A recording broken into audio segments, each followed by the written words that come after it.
The camcorder. Yes, the oh-so-famous camcorder, oftentimes called the Handycam. In this entire episode, I'm actually going to be recording from my Canon Vixia camcorder. It's a mid-range camcorder that I've had for about 5 years. Pop that on there, and I'll just utilize this little panel out here to make sure I'm okay. Oop. There we go. Stay there. Okay.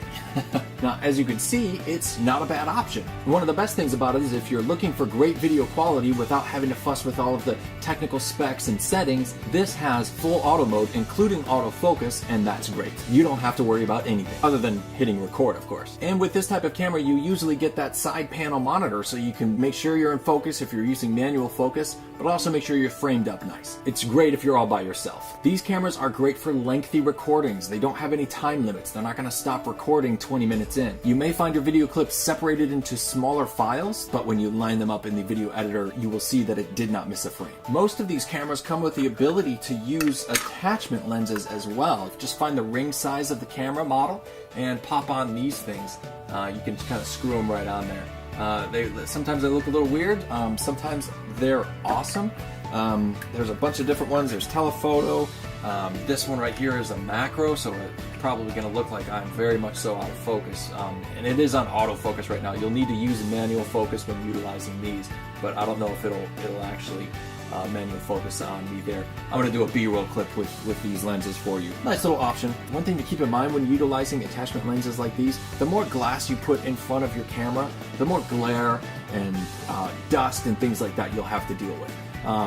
I keep them rather clean, so it's not that big of a deal for me, but I also find myself using this camera, which is what I use on vacations and things like that. I find myself leaving these in the bag more so than I actually put them on the camera. But they're great for getting close-ups of like pizzas, beer labels, and things like that you might be featuring in your vlog. With the exception of these attachment lenses, you will miss out on the ability to get creative by changing lenses altogether. In other words, the lens here is built into the camera, and that's the lens you have to work with. Handycams and camcorders will always have what I call that home video look. That's not necessarily a bad thing, but if a high-quality video look is something you're after, then the camcorder Handycam style might not be what you're looking for. If you do plan on using a camcorder like this, make sure it has an audio mic line in. Most of the onboard mics of Handycams are good, but in a lot of vlogging situations, you might want the ability to use an external mic to clip on somebody or to clip on yourself or get closer to you in some way, shape, or form. Also, battery lives on these things tend to just not be great, but you could always buy extra batteries and do your best to keep them charged up, or run the camera with a power cable plugged into the back. Just make sure you tie it off and make some slack in the line so that nobody trips over it or pulls it out.